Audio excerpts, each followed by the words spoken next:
and welcome to the Crookedrivercast. I am Rob, and joining me every week is Tom, and we are two guys from Northeast Ohio just trying to figure out what the heck is going on in our state. This is show 34, recorded on November 8th, 2025. Wow, another week has gone by. We've got some stuff to discuss. Let's go.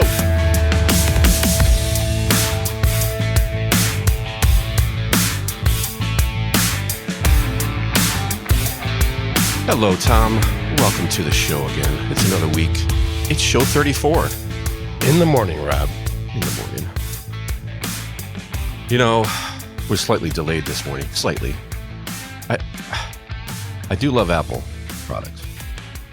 I do love Apple products for a lot of reasons. They are not perfect. They suck in their own ways too. And one of them is I've got this set up now for the show. And I'm using my laptop as feeding the clips. We talked about it. And as I'm setting it up this morning, one of the advantages is I can literally, this is one of the reasons I love Apple. I could take my cursor without really doing anything, go to the edge of one of my monitors on my one computer, and it will go to my laptop monitor, as in another. It just automatically just does it. But, as they said, they suck in their own way. Right before the show started, my cursor disappeared. Which laptop did it go to?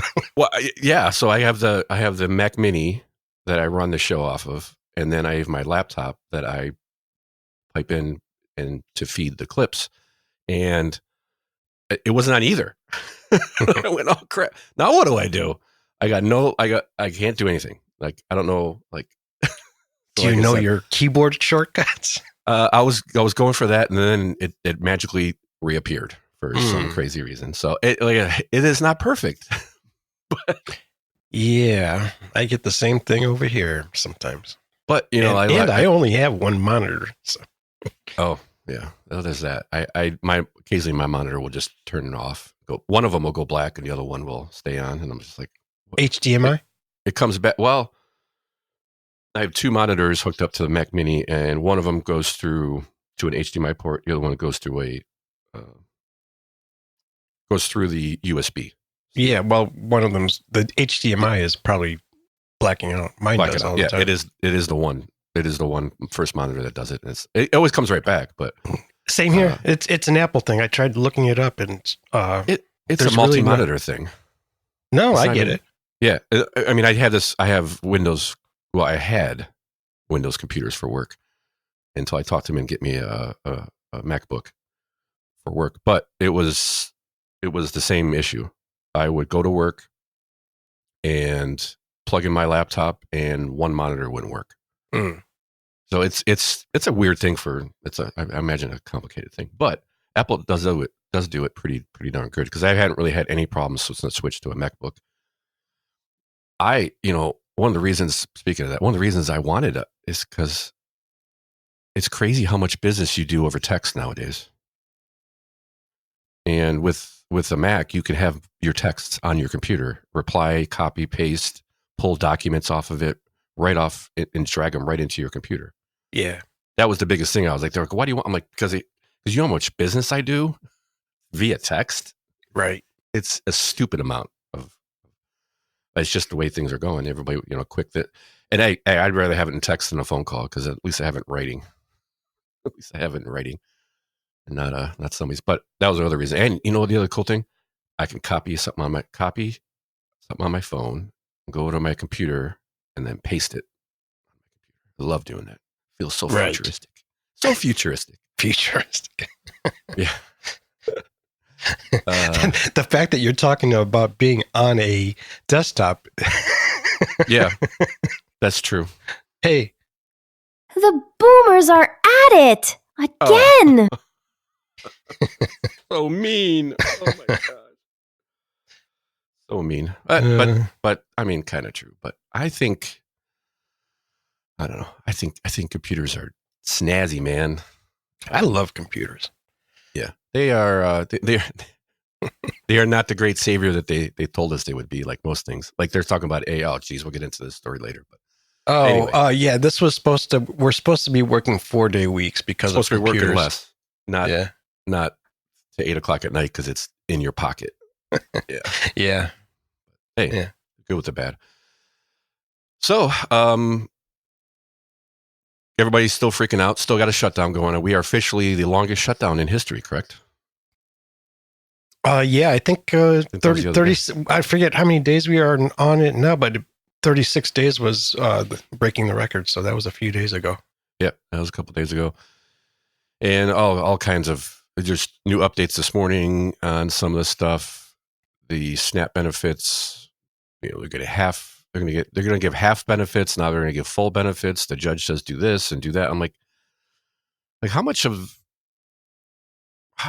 power do these judges have? I mean, I guess or was the Trump administration waiting for them to tell them to do it, to give them the legal authority to do it? Well, no, I mean, the judge is telling him to pay, but where does the money come from? Right, they have the fund, but it's only they don't have the fund. Half. If there's no money. Oh, you're talking about the emergency fund? Yeah, but it's only half. No. But that's not what I don't think that's what the judge is telling them. But whatever. Tell them just pay it. It doesn't matter. Just pay it. That's kind of what okay. But legally, he can't just pull money from anywhere. No, very. And the astonishing thing to me is that they have an emergency fund of $5 billion, and it doesn't even cover 1 month of SNAP benefits for the country. What 1 month of SNAP benefits in America is more than we give our largest, I think, foreign aid, which is Israel, right? I think that we give them the most or something. Yeah. That doesn't mean that's 1 month. Surpasses that. Yep. Yeah. By a lot. It's like 2 or 3 weeks worth is what we give to. I think America's emergency fund is about like everybody else's. Hardly there. Yeah, it's hardly there. It's not, doesn't cover and it would only be a month anyway, even if they did have $8 billion. I think it's 8 or 9 billion. $9 billion. I think. I thought it was 9, but whatever. $9 billion. Well, I mean, part of this also is affecting some of the states, and it's kind of astonishing to see how reliant on the federal government the states are. I don't think people quite understand how how enslaved I think they are to the federal government. So here's we got a story here from the Idea Stream. Ohio agency warns federal shutdown could mean furloughs for state workers. Let's see what the Idea Stream has to say. It's not just federal employees affected by the shutdown of the U.S. government, which is 33 days old and approaching the record of 35 days set in the first Trump administration in 2018. There's a chance that state employees could also be sidelined or have no paychecks if the shutdown continues. As many as 9,000 state employees across 6 agencies could face furloughs if federal funding is halted because of the shutdown, according to the Ohio Department of Administrative Services. DAS said in a statement those agencies are the Adjutant General, the Ohio Environmental Protection Agency, Opportunities for Ohioans with Disabilities, the Ohio Department of Health, the Ohio Department of Job and Family Services, and the Ohio Department of Public Safety. But DAS stressed its announcement about the potential for furloughs was informational only. Contracts between agencies and unions require notification of funding interruptions 14 days in advance, and affected workers would be notified individually. So for now, those employees are at work and getting paid. Karen Kassler at the Ohio Public Radio State House News Bureau. Thank you, Karen. Karen Kassler. Always a pleasant voice, even though I may not want to hear what she has to say. 9,000 state employees. 9,000 state employees rely on federal funding. Yeah. Okay. That seems to be a problem too. Look at all these problems that we're finding. I don't know. What do you think? 9. That seems like an awful lot. Well, why so much? Because we can, I guess. You know, it's a good way for the federal. Yeah. Good way for the federal government to control the states. Yeah. It always has been. It's always been one of my problems. Hey, no, you don't have to lower the speed limit. You don't have to have these extreme DUI laws. But if you don't, we're not going to give you federal funding. So basically, they get what they want. So I just thought that was important because I don't think people really realize, how much the states rely on federal funding on so many things. And we will get into more of those as we continue on today. This next story, speaking of the shutdown, is the West Park business steps up for pets during the government shutdown. I never thought about this. Like, okay, so yeah, you can't feed yourself. You also can't feed your pet. And I thought, well, barring having a pet and then getting into an issue and then not having it, but if you are on SNAP, is it responsible to get a pet? If you can't feed yourself on your own, do you think you should put another mouth in the house? Yeah, no. It's similar to having kids.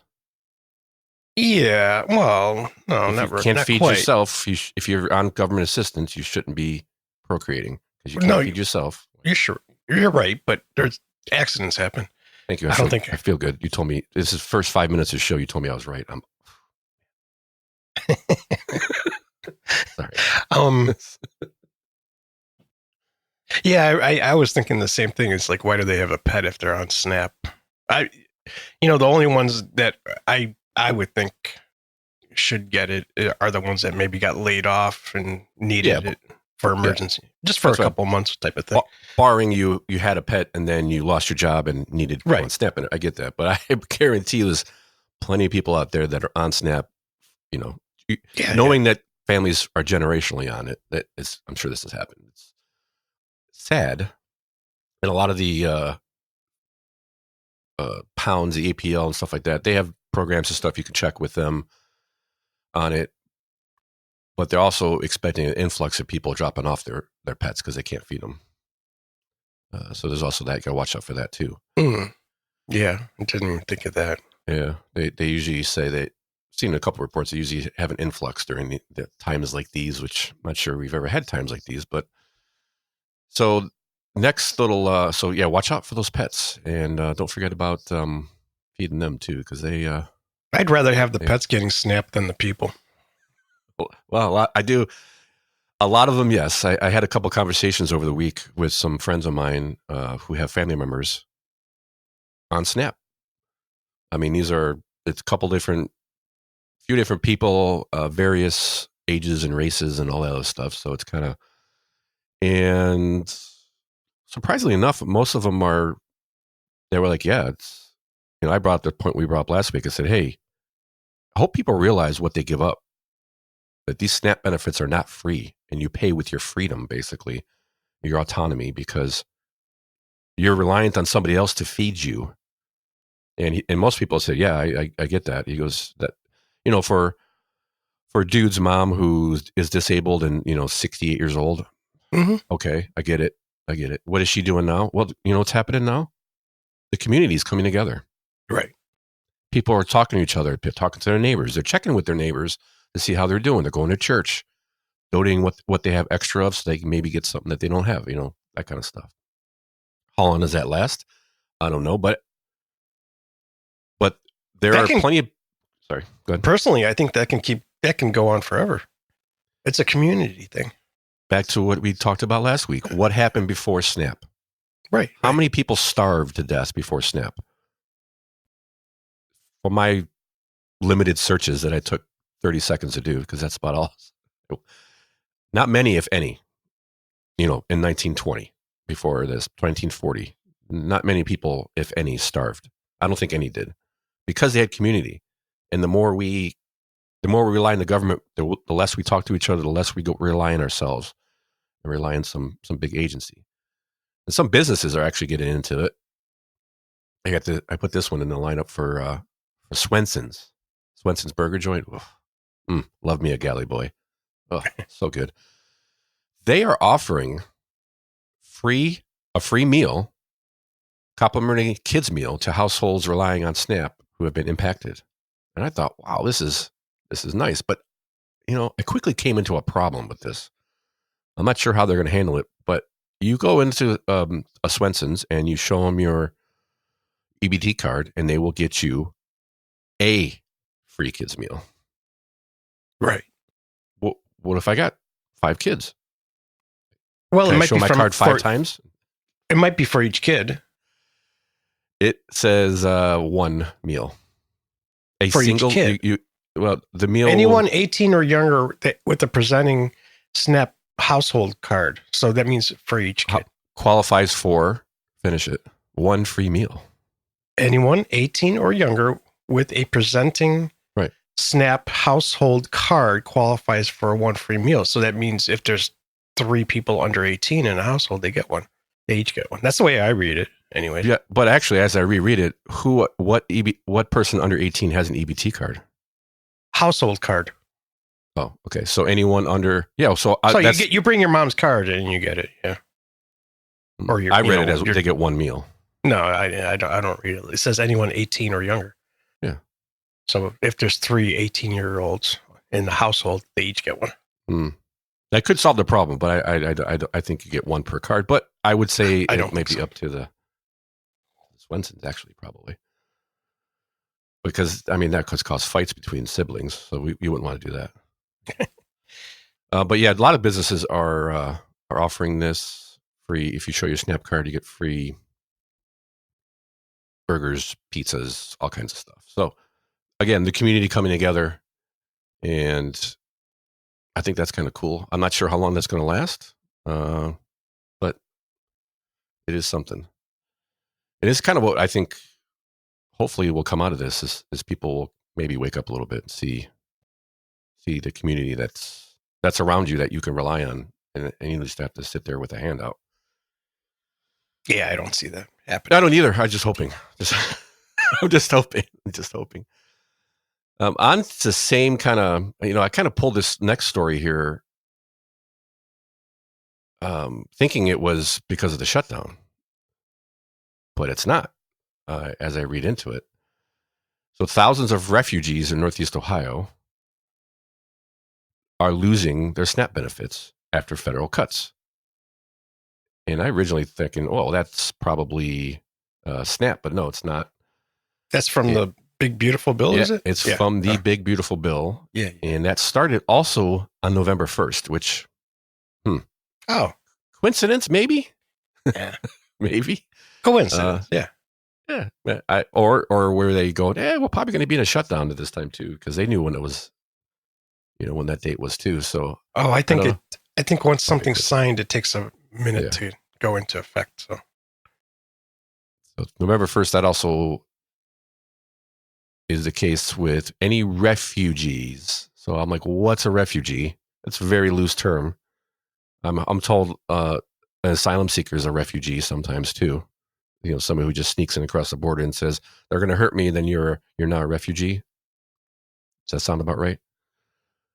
So, yeah, that's that's the scam going around, right? It could be, and I think it's a lot of it, not necessarily all of it. And in this story, this is News Channel 5 has a story about it, and let's hear a little bit. Let me check my clip setup. Yes, here. So there's a couple things in this clip maybe we can point out that are missing that this guy brings up, and this is a refugee. And let's hear what I guess you're here. This is News Channel 5 SNAP cuts. It's really hard for each of us who are here. 3 years ago, Akbar Shinwari resettled in Cleveland with his family of 7 from Afghanistan. I came to register myself as a refugee here at the USCRI. The U.S. Committee for Refugees and Immigrants helped get him on his feet and find a job. Government services like SNAP helped cover groceries. For a family of 7, like me, we were getting about $800 with the food benefits. But now that assistance is gone. So People don't know how they're going to put food on their table right now. It's a very, very bad situation right now. For the first time ever in the history of the United States Refugee Assistance Program, families who would be arriving into the United States will no longer be granted the same social benefits they have been. As of November. So pause that real quick. So still a couple things. I'll let it go a little longer, but hey, yeah, it's pretty bad here, but maybe there's a couple things happening that aren't happening where you came from. Now I'm thinking, was this 3 years ago? Is this guy part of the mass exodus out of Afghanistan that we did? That beautiful pullout that President Biden got us all. That's about 3-4 years ago, right? That was 2021 of May. So, no, that was a little bit more, but it could be part of that whole. Part of it. Yeah. I mean, it could take them a while to get, because they don't go right to here. They go to a couple of countries, I think, and they vet them and all that stuff. So I'm thinking this guy might be part of that. But let's listen.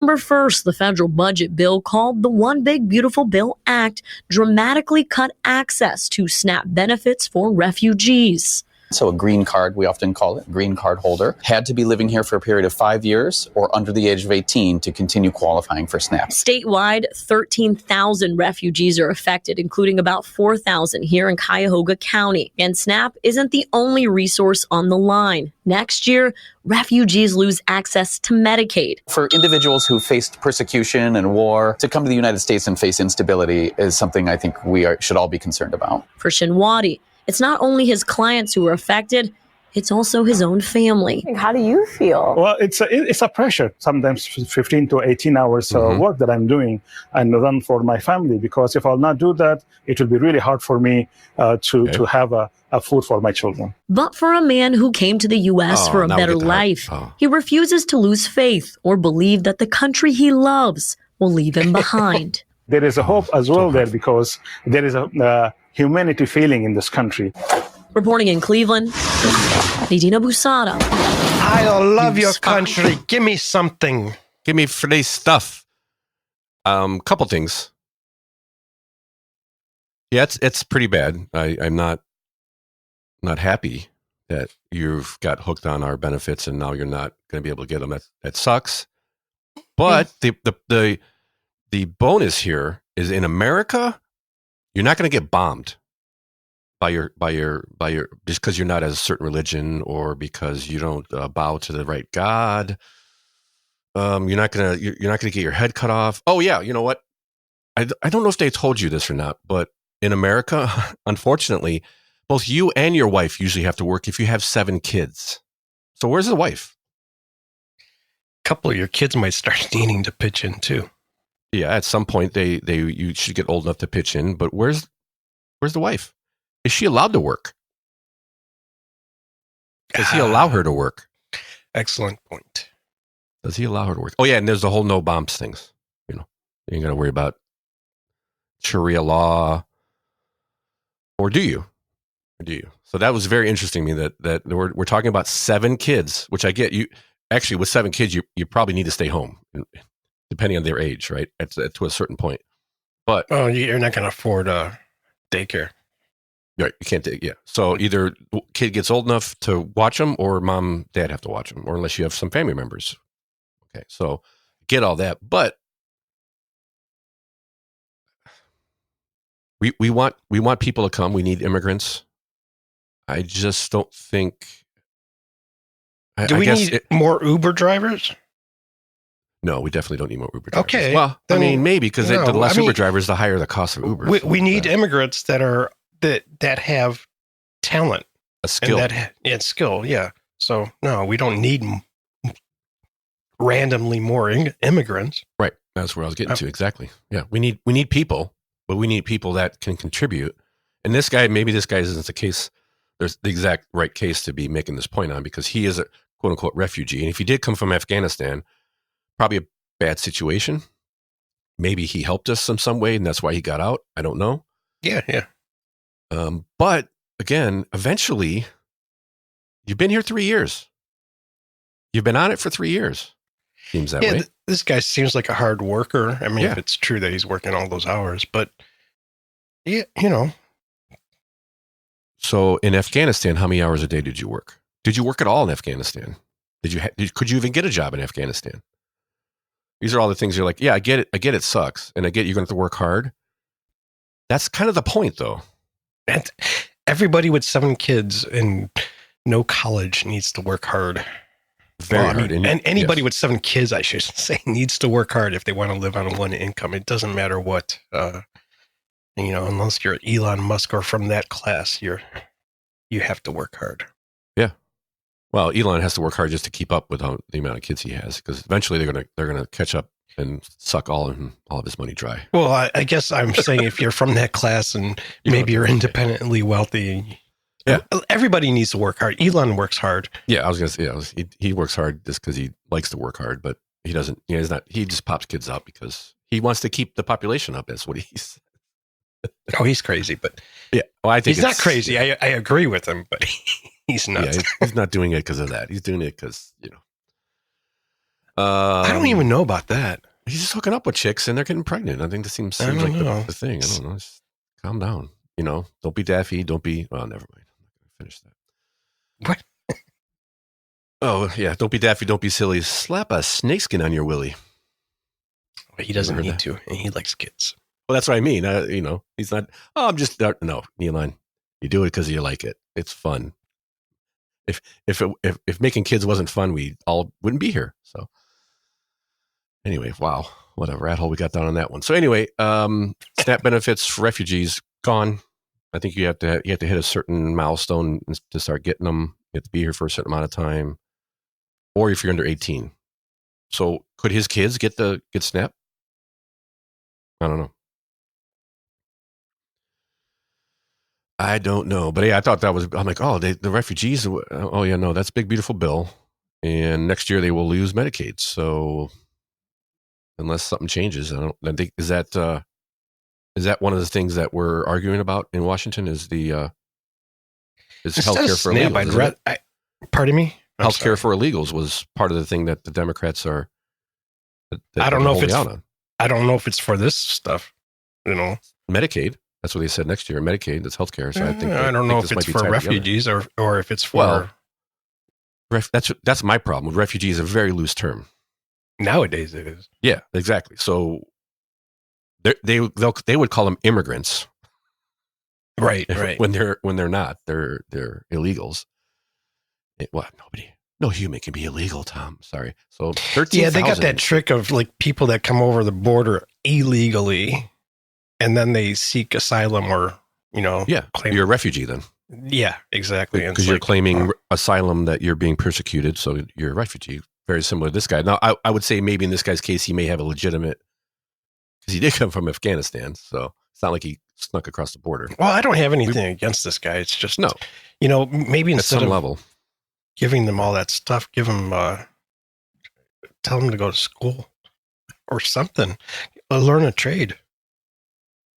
Yeah, I don't disagree at all. I just think I also think it's kind of, I don't know. It seems kind of mean and just not right to bring him here and get him hooked on the dole.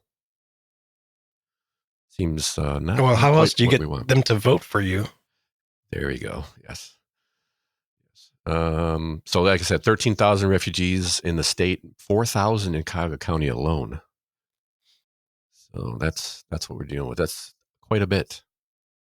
So what about all those Haitians? Were those part of the 13,000 in eating the dog? It can't be because there's like 20,000 of them. Yeah. So are they not refugees anymore? I have no idea. And they don't need SNAP. They got pets. They're eating the dogs. They're eating.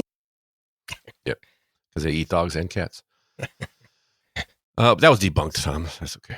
Okay. Right, that's about enough on that one, I think. So watch out. Now, election results. Wow, what a week this was. We had some off-year elections, which usually aren't that big a deal. And I mean, they kind of were. They made a big fuss about them. I think there was some.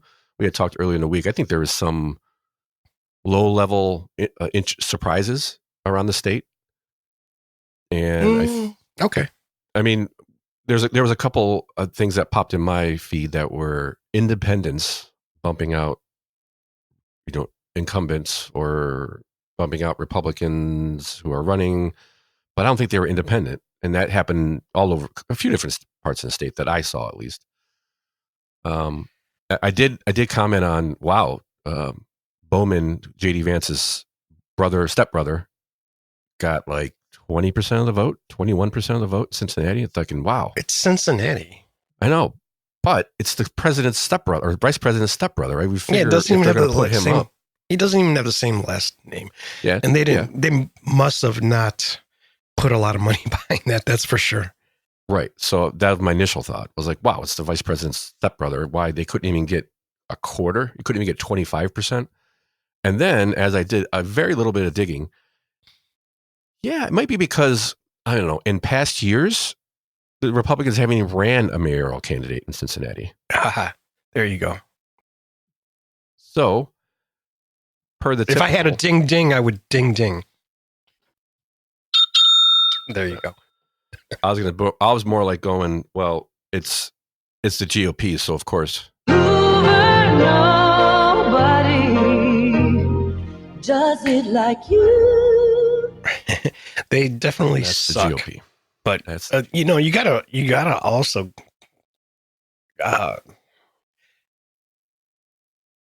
you have to go back to the voters too, because the one thing about conservative voters, they just don't come out ever unless it's a presidential election or something really big. Like the midterms are bigger, but they still don't come out like they do for the presidential election.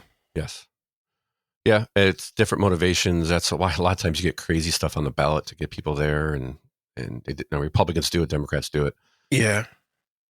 I'm just questioning whether the state really wants to get rid of property taxes. Why would you say that? Well, I don't know, because I think almost 60+% of the school levies passed in Ohio. Was it that high? Yeah. No kidding. I thought it was. I thought it would have been a lot less than that. No, 60 to 70%.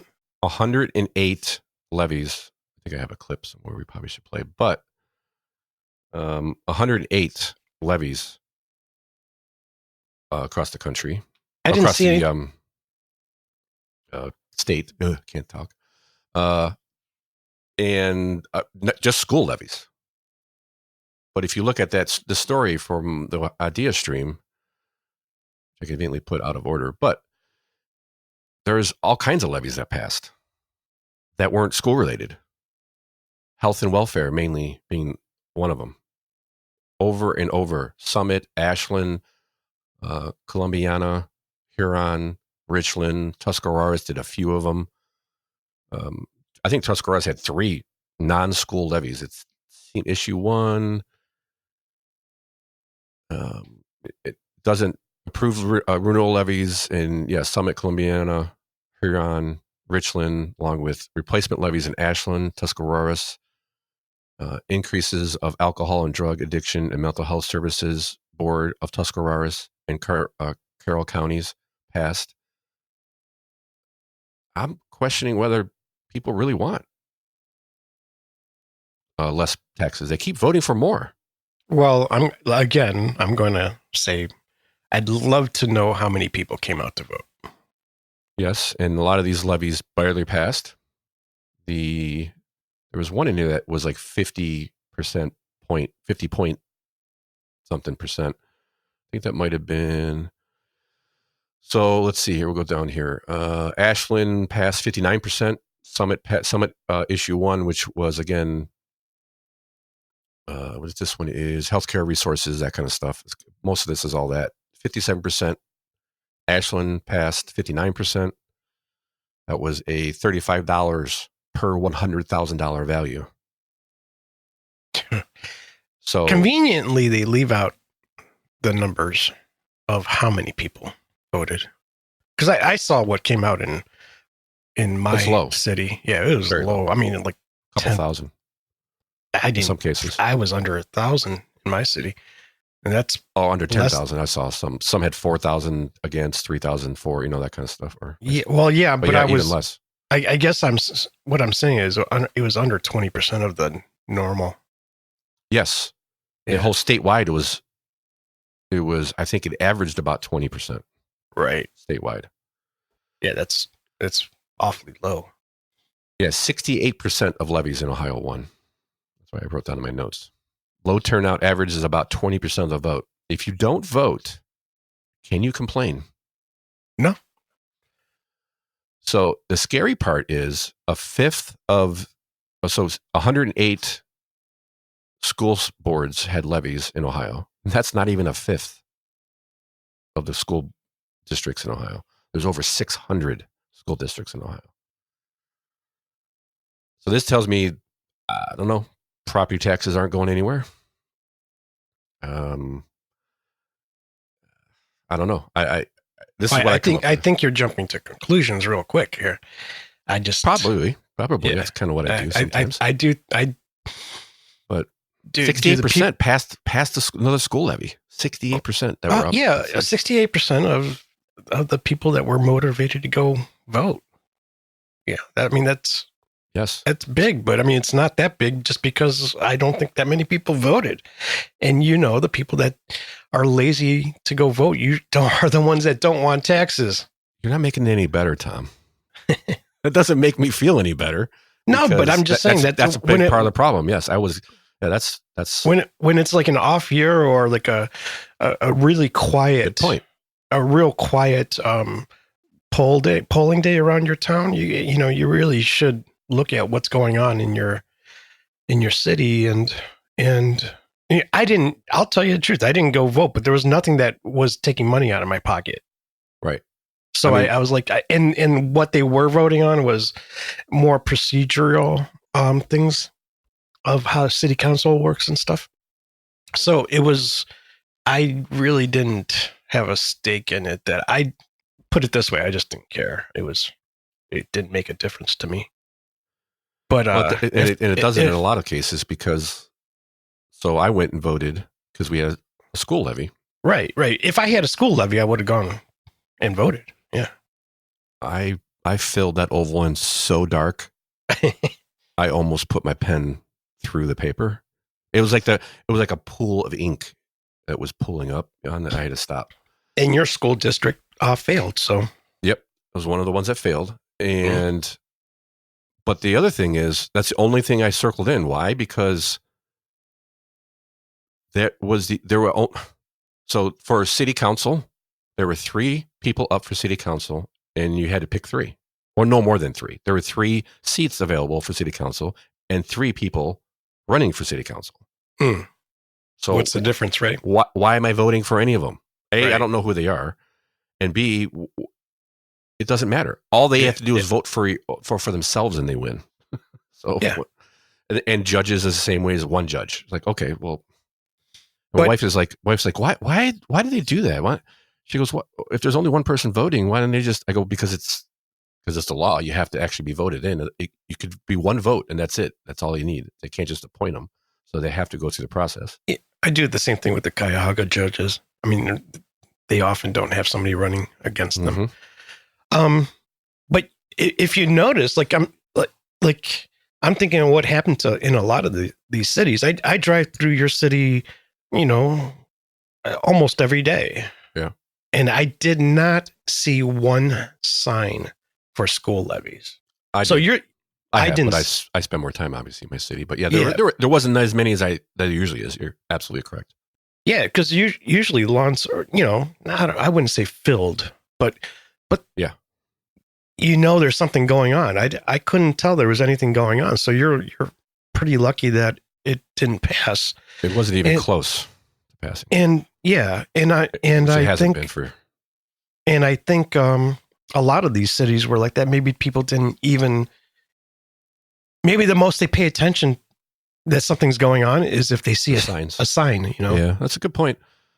I feel in the off-year elections is when I'm more motivated to go vote because I know it's a lower turnout, and I know who will turn out. Is the people who want bigger government, or more taxes, or that type. That's who's more motivated for a tax levy. you're most more motivated to go out and vote for something than against something to begin with. So I find that those are, to me, unless you're Trump. Well, yeah, that's a good point. But you're right. If there's not a school levy on the ballot, I am much less motivated to go because it's half the time it's what I don't even know what you guys are talking. What kind of rule changes are you going to have me make? I don't even understand that. Half the time it's so convoluted, so complicated. But before we move on any farther, I just thought I'd run down a couple of headlines that I thought were pretty good. Speaking of nationally, New York has voted in what's Mamdani? What's his first name now? Freaking communist. I know, but Babylon B. Zoran. That's it. Zoran Mandabi. Mamdani.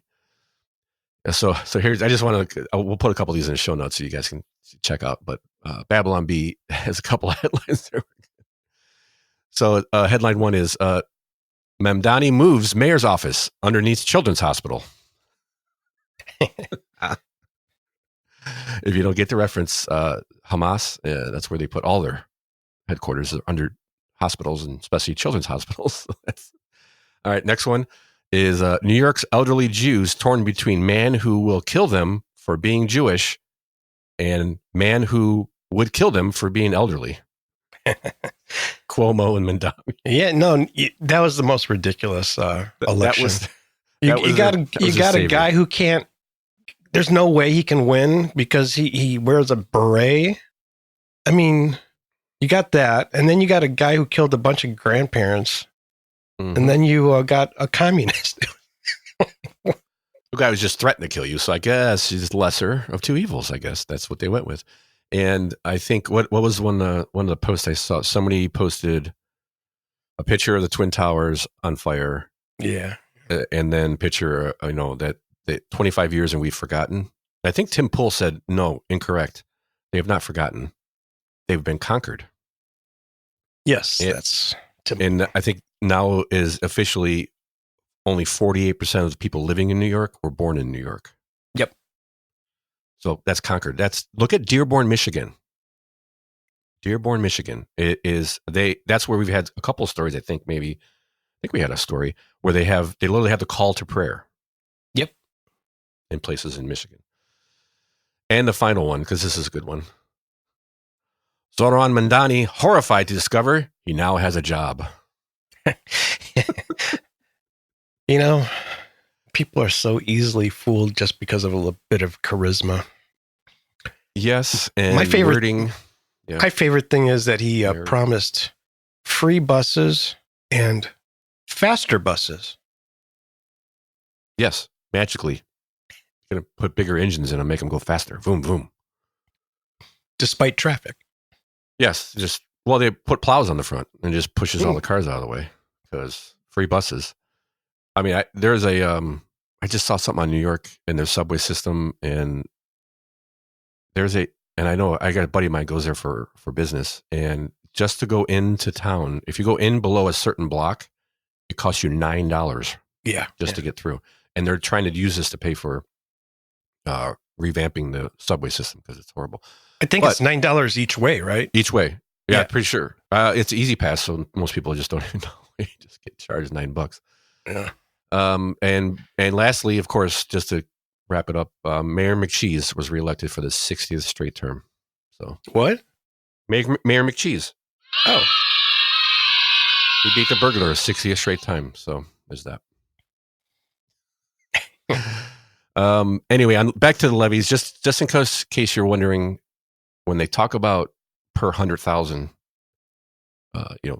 it's $20 per 100,000. It's $50 per $100,000. The average median home price, or the median home price in Cuyahoga County, is $205,000.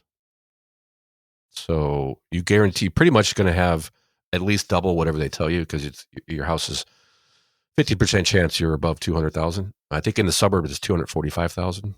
I think Cleveland's 200,000 maybe in suburbs. I don't know.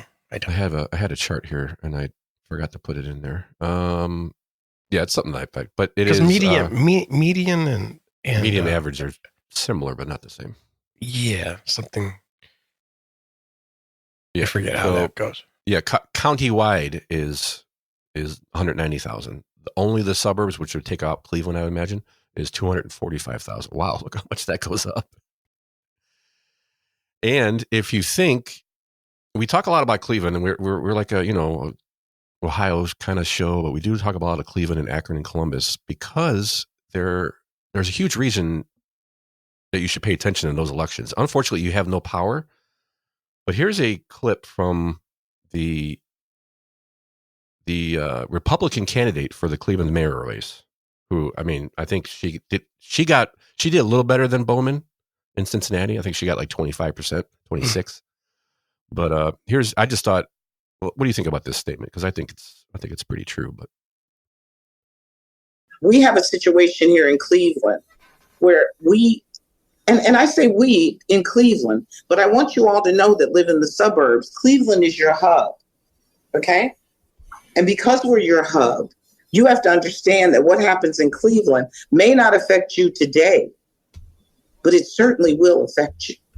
Because if you can't bring businesses, and if we take Cleveland and we make sure that Cleveland doesn't have anything to offer to corporations, industry, manufacturing, jobs, then what do you think happens when you have a city that's the most impoverished city in the nation? Do you think they stop and they don't come out to Solon, Shaker, Beechwood? I was just talking to a group of people in Beechwood the other day, and I said, you can ill afford to put Justin Bibb back in here and keep things going the way they're going right now. You just can't. Because so Cleveland goes, so the region goes. And I think many people have forgotten about that. what do you think? True statement? For the most part. Yeah. Yeah. Unfortunately, a Republican has no chance in Cleveland ever again. Yes, I think part of that is just demographics. Most of those people, like Cincinnati, like they move out. Like New York, gone, bye, see ya, but can't do it anymore. And that's. So I fault the GOP, but I also go, I'm not sure. Do you just dump money down an empty hole? But then I think, why do you put the stepbrother of the vice president in for Cincinnati? Just throw some other guy in there, or like a lot of past 2 or 3 years, you don't put anybody in there. I don't know. Maybe it was a test. Could have been. Yeah, it could have been. And you're right. He didn't have the same last name. So I didn't know about it, until close to the election. I think I heard about it like maybe 6 months ago, and that was it. Right. Until the day before or so. So that is, you know what? I skipped right over a little thing. I'm not paying attention to my list, Tom.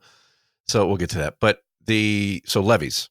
A lot of levies passed, as we're talking about. Let's hear from News Channel 5 on why this election was a little more important than most levies or most election years where there's levies on the ballot. And we'll hear this is a little bit. And there's actually a nice, there's at least a school board or school system that's looking for a different way to fund them in this clip. So we'll play a little bit.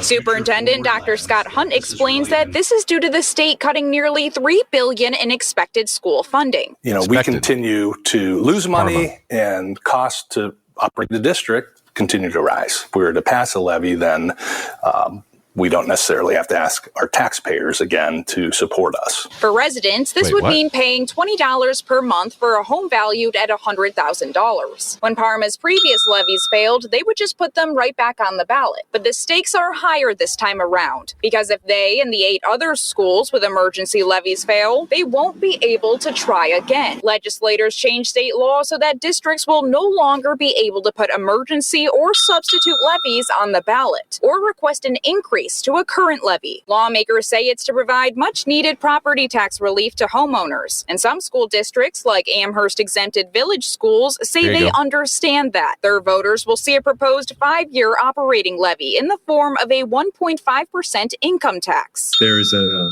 kind of a movement in Ohio to remove property taxes altogether. So we're trying to do something kind of different and also wise, and that is trying to support and diversify our revenue. What happens to Parma if this levy fails? So if this fails, we'll regroup. We're a district that we spend about 83% of our budget on human resources. So cutting people. Cutting people, which impacts programs, which negatively impacts our kids and our families. The schools are hoping that voters turn out for the kids. In Parma Heights, by Morgan Traub reporting. Think of the children. Won't somebody please think of the children? We are. We want to try to save, the city from complete and utter financial collapse. We want them to be able to afford a home someday. Yeah, and actually stay in it once they are able to afford it when they're old. So there's some levies. I want to go over a couple of ones that failed. Like in this clip. So I should probably address the clip maybe. So there was Parma, who did another property tax levy, and there were Amherst, who did which I at least applaud them for trying to do something differently. They had a 1.5% income tax levy, not a property tax levy. What are your thoughts of that? Oh, that's much more fair, I guess. Yeah. So I think when you talk about getting rid of property taxes, the money's going to have to come back from somewhere else. It's not like you're just going to get away without paying all these taxes. Hopefully it'll be less. But what we're trying to do is spread it between the entire community, not just the property owners. So that's what Amherst did. They wanted to do a levy for 1.5% increase in income tax. Now, unfortunately, they both failed. So they both failed. People are feeling squeezed, man. Yes. So yes, unfortunately, it's gotten so bad that people are just like, hell no to everything. Done. Yep. Instead of doing it 10 years ago when maybe people weren't at this point. No, they waited till it's so bad. So here's a couple of that levies that failed. There's this one here from Mount Healthy City Schools. Mount Healthy is, I think, around Cincinnati area when I looked on the map. And they had a school levy because they're grappling with they're grappling with a financial crisis. And basically, I think they've had some crazy accounting, and they've got some problems, and they've found themselves in a deficit. They needed to generate some extra money. So the district, I guess one of the news organizations, somebody dug into it and found out that the district was by 2029, the district was going to be projected to be $35.4 million in the red.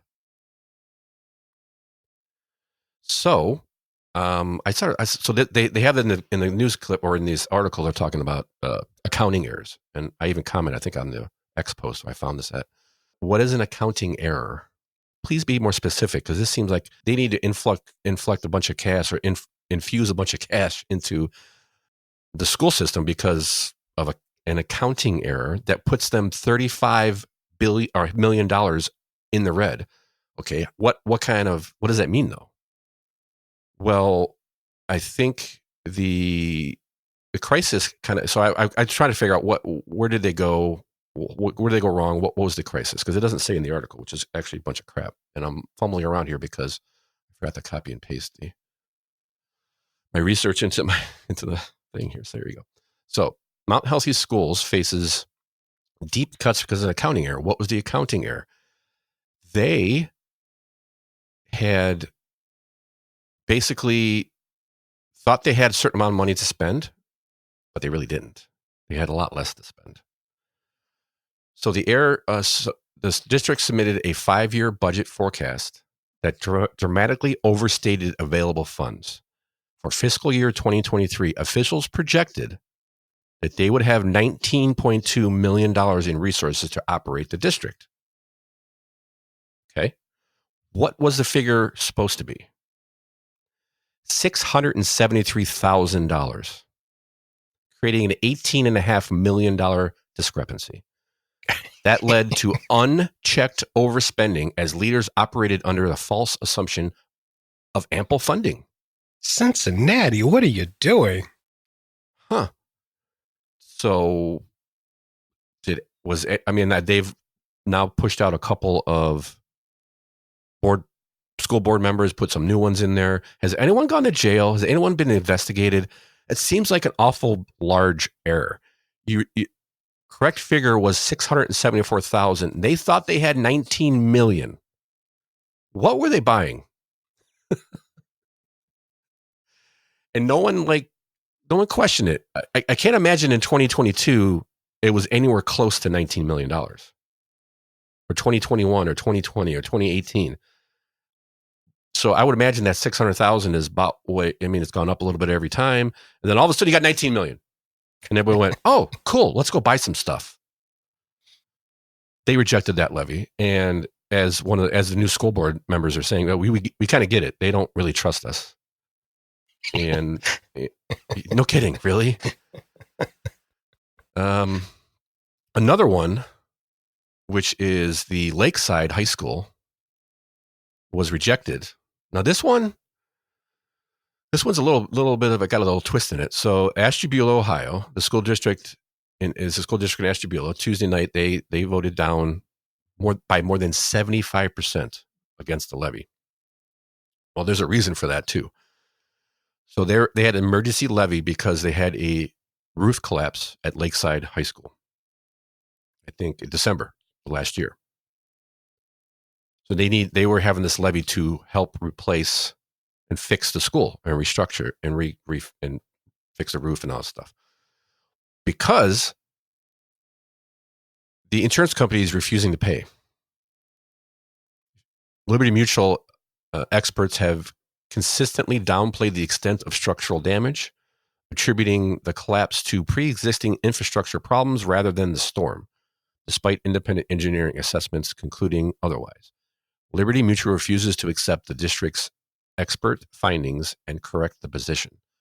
So these kids have been they've been spread out between a couple different buildings for the last year because the school is going back to sue Liberty Mutual. Liberty Mutual is saying, no, it's not us. There was problems with the school beforehand. And why did you insure it? Yes. And is it stipulated in the insurance and all? So I think the city was just like, hey, can we just, sounded to me like, I don't know, but it sounded to me like they were like, hey, let's just see if we can get a levy so we don't have to worry about this whole lawsuit thing. Yeah. But, maybe they're going to do both and the levy in the meantime and go after him afterwards. I'm sure at some level they have to. And I don't know. I think that was a kind of an interesting one. Like, oh, well, yeah, I'd probably vote now. No, go get it money from, so they don't know when they're going to be back in school. Now, the whole school isn't like, I'm like, well, if the roof collapsed, how much is left no, there's just a part that's kind of collapsed a little bit. So they have to rebuild a lot of it. And it's going to be, I don't know, $20 million or something. I can't remember what they estimated it at. I thought it was going to be right around, did they put it in the article? Of course not. Why would they put that in there? Considerable amount of money though, millions of dollars. So yeah, that sucks. But I'm not sure what else you're supposed to do. Like, I don't know. You know what? I don't like city councils and I don't like insurance companies. So. I mean, fair. I mean, you're kind of screwed now. I think you got to deal with both in this case. So a lot of stuff going around, and we shall see. I can't forget about this one. Before I go on, I'm all over the place, Tom. All over the place. Share the show, subscribe, tell your friends. We really appreciate you listening. Help the show grow. Tell people about it. Send us a note. Tell us what you think of the show, where we're leaving stuff out or covering too much of something. Let us know.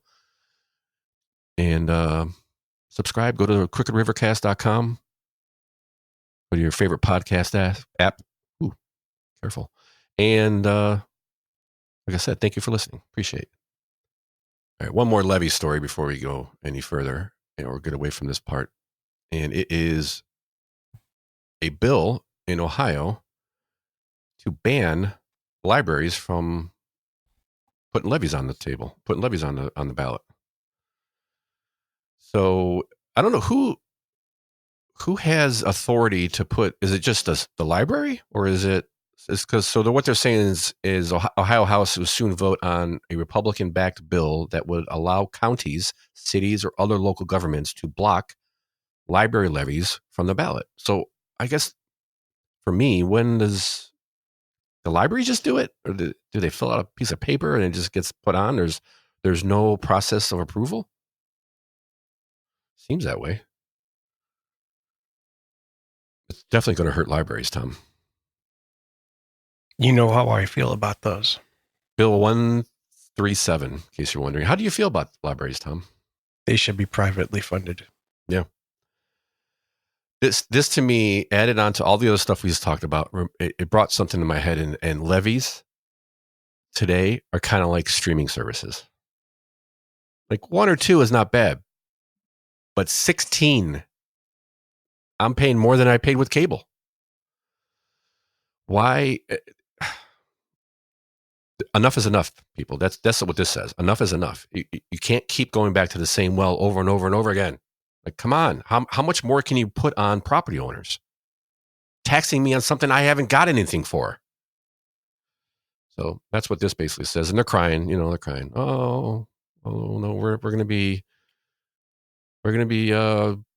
books are just going to wither away to nothing and blow away in the wind to dust. They say actually voters deserve to decide library levies.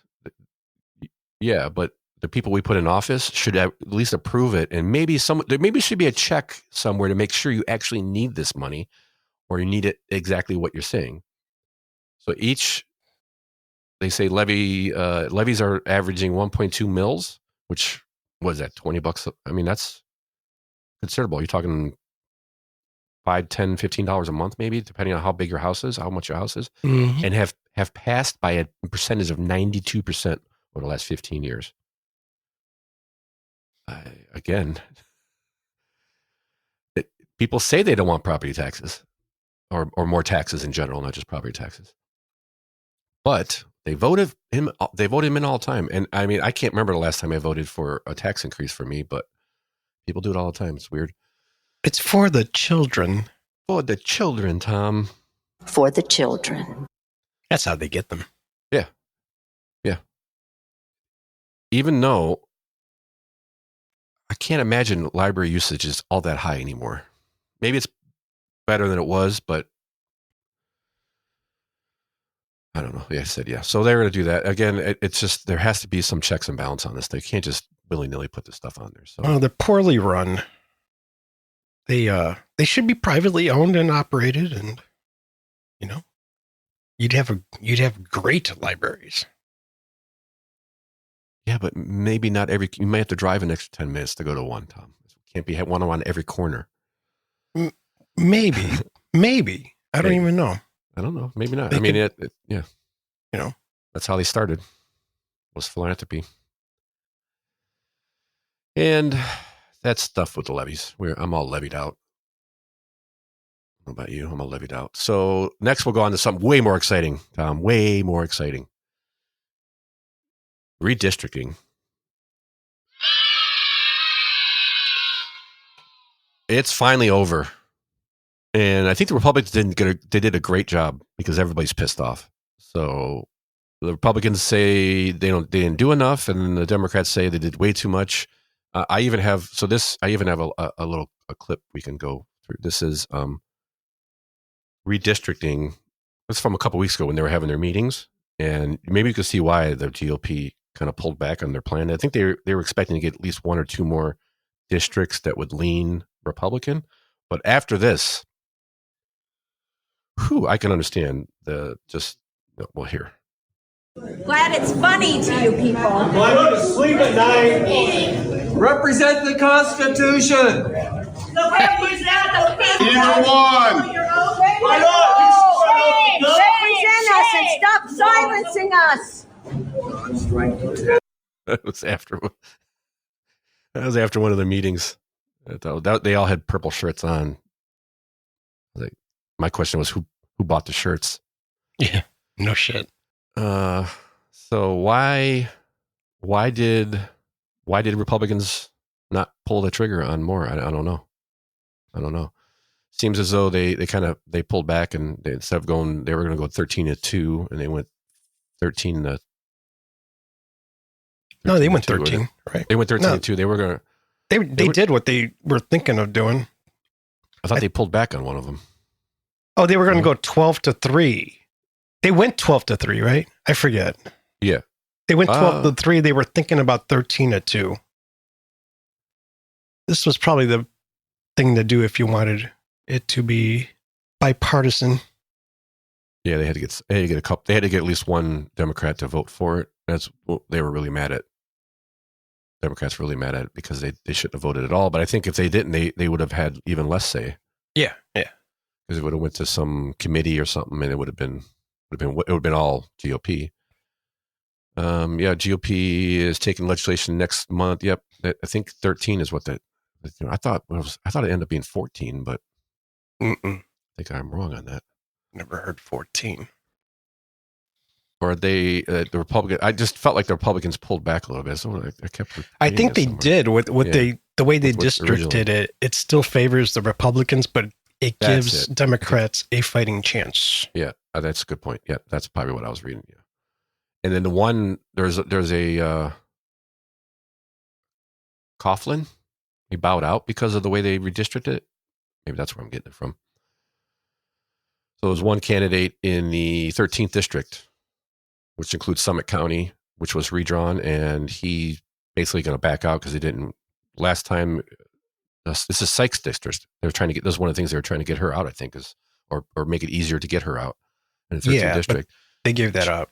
Yeah, she won by so many votes, and he didn't think the redistricting would make that much of a difference, and he just bowed out. So yeah, there you go. Thanks, GOP. I mean, I don't know. Seems like at least give a good old college try. Nah, it's a GOP. Oh, that's what I'm so glad I'm not really a Republican, but it's like if they have a winning chance, or if they're holding power, they never utilize it. When the Democrats do, they do. They are so good at doing that, Democrats. Yeah. There's so much more. I guess it's my last bastion holding on to any hope in the Republican Party is they are not in lockstep like the Democrats are. And it's not always a good thing. It's not always a good thing. Yet it is something to hold on to, I guess. Well, there's times they need to be, because we'll hit the national level, but like a Thomas Massey, I love Thomas Massey, but there's times you just gotta, dude, why you're not voting on this is stupid. Take the win and work on what you want to work on after you take the win. It doesn't make sense to me sometimes. They got great principles, or yeah, you can get partway there, but you want all of it at once, and I guess, yeah, and and the thing is, he knows he's not going to get it. It's like, dude, you got to work. If as a party you want to move forward, you have to. You got to take what you can get. Sometimes it's only a chunk of what you wanted, but it's something. Yeah. Yeah.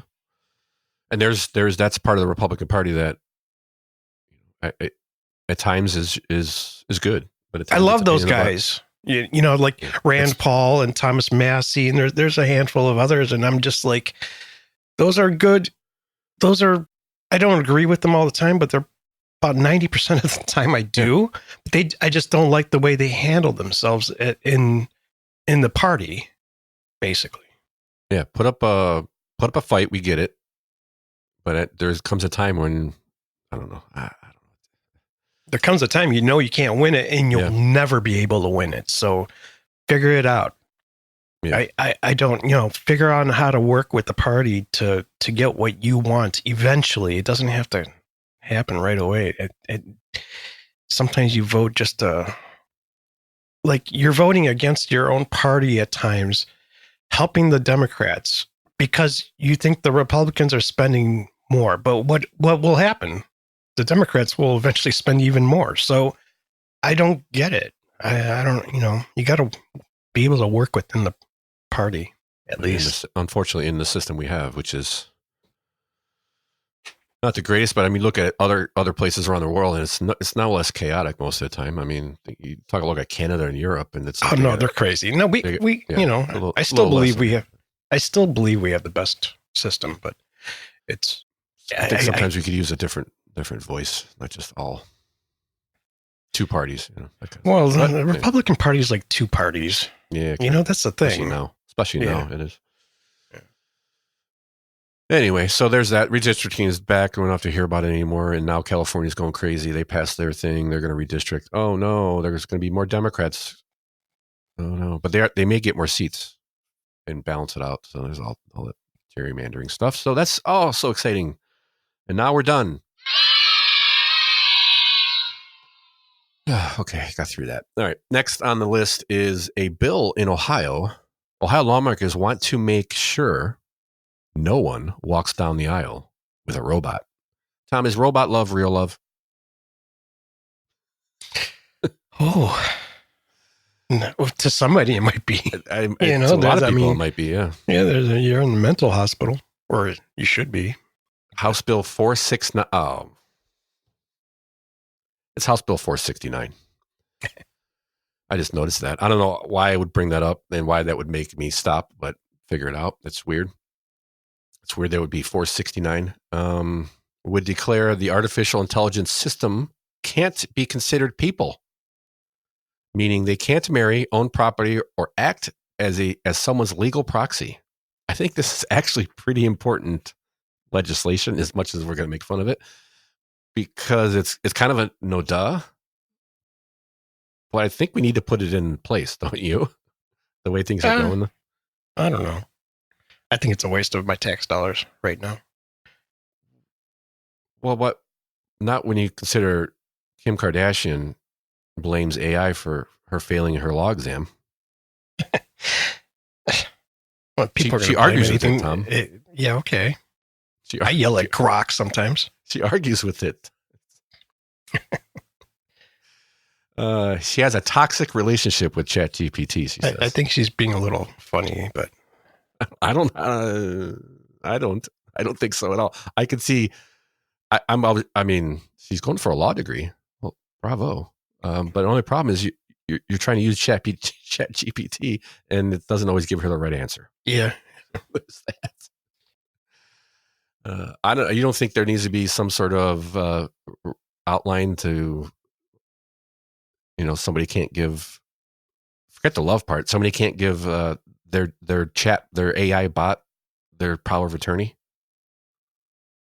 No, it's silly. But I know it's silly, but is there anything that would stop them from doing it? Like if it gets into court, what does the judge have to work with? Well, to give somebody power of attorney, don't you have to go into court? And they would just be like, well, no, this is ridiculous. I think all you have to do is sign something. I don't know about that. I think you need a lawyer. I've never done it, but I've done it for DMV, the BMV or whatever, the motor vehicle stuff. And you just basically have to sign it, maybe have it notarized, I think maybe. I mean, for other things, it may be different. But so what if you bring your AI chatbot to your lawyer's office and say, it's right here? I think this is a waste of money. Waste of my tax dollar time. I think that they can be working on other things. So. Okay. I think they need at least got to have some kind of outline. I don't know. I think they're doing this instead of working on taxes.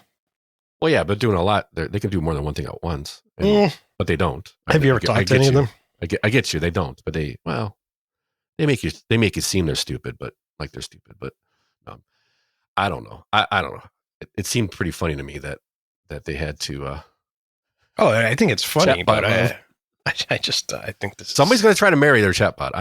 I guarantee that. Yeah, but somebody probably tried marrying the refrigerator 20 years ago. Yeah, but the refrigerator doesn't talk back and go, oh, really? The new ones do. That's right. Yeah. Yeah. It actually. I mean, what's AI?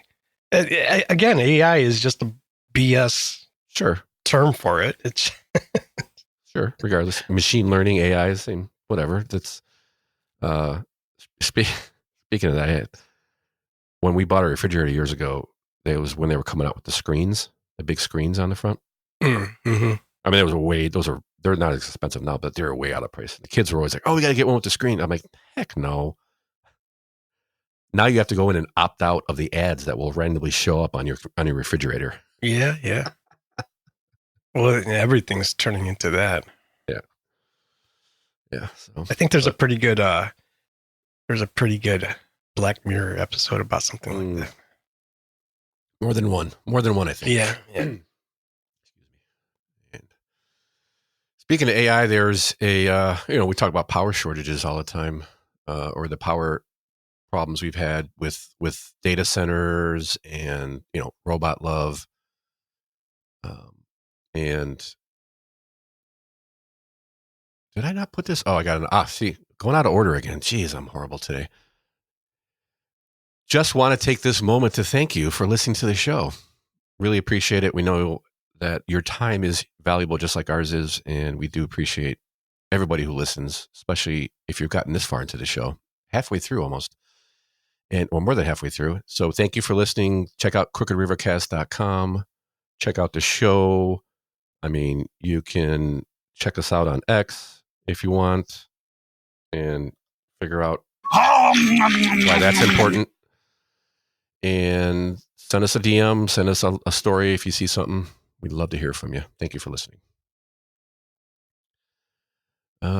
Yes. Next on our list. Oh, yeah, the Downtown Safety Patrol. Tom, the Downtown Safety Patrol wants to expand. They want to expand because they haven't killed done more enough. People. They haven't done enough. They've eliminated the name Downtown Safety Patrol, and in that they are asking for more power. They want to go through the whole county. Right. Lucky us, whole county. So here's a little News Channel 5 clip from News Channel on the, they have this 18 or 19 minute expose on the Downtown Safety Patrol that I found on, I think it aired, and then it's on YouTube. And it's kind of something different. I haven't seen one of these in a while. I don't think they are. It's very highly produced. I mean, check out this opening here. Check out this opening.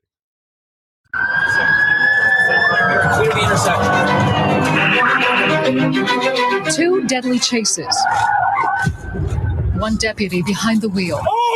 We want to know why this was allowed to happen in our community. Drop the gun! Shots fired within seconds at teenagers. He doesn't think before he acts. Deputies hired despite red flags. In a world. News 5 investigators reveal problem after problem. There has to be accountability. Chases, shootings, and allegations of racial profiling. Y'all are two racist cops. Policies change. Oh yeah, gotta have that. Gotta have the whoop whoop. So they had this big long. They've actually had quite a few stories that we haven't really looked at too much about, and just kind of waiting for this to flush out, and they're kind of getting there. So the Cuyahoga County Council has to make a decision, and here's a little more backgrounder from News Channel 5. Again, I mean, actually have a camera crew, Tom, like 4 people doing this, and a drone. That's how much money they're spending on this thing. It's quite astonishing. But here. Does the Cuyahoga County Sheriff's Downtown Safety Patrol make the city safer, or is it putting people at risk? Good evening, I'm Katie Houston. Tonight's conversation comes as the county is at a crossroads. It could expand the safety patrol to the rest of the county like the sheriff wants, or shut it down altogether. The sheriff says in 2 years, the patrol has made more than 100 felony arrests and pulled about 300 guns off the street. Let's start tonight with how the sheriff answered our key question about safety. The Downtown Safety Patrol is absolutely not a danger to the community. The Downtown Safety Patrol is a benefit to the community and not a danger to the community. News 5 investigator Tara Morgan is here with me now. Tara, the sheriff says the safety patrol is safe. You have uncovered problem after problem in your reporting over the past year. Right, from a deputy shooting at 2 teenagers and 2 deadly chases, accusations of racial profiling and planting drugs. We filed more than 24 stories voicing people's concerns. And because of your reporting, 3 policies have changed. Right. The sheriff now releases video within 7 days, created a bias-free policing policy, and the biggest one, Katie, the chase policy. People demanded it after we reported on 5 separate chases, 2 of them deadly. By the same deputy. The shootings at teenagers by a different but same deputy. Remember his name? Oh, it was a funny name. Tackleberry. Vajusi. There's another guy with like a name. And the one of them one of the chases that ended up in an innocent bystander dying was both of them in the car. And yeah, I think the same. So they have 114 guns seized, 106 warrants arrested. So, in your opinion, do they need the help? Do these places need the help? We talk about crime going up, and especially in the cities.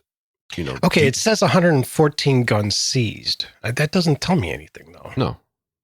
106 warrant arrests, but doesn't the sheriff department do that anyways? And nearly 1,000 traffic tickets. Right. Yeah. Safety first, Tom. For the children.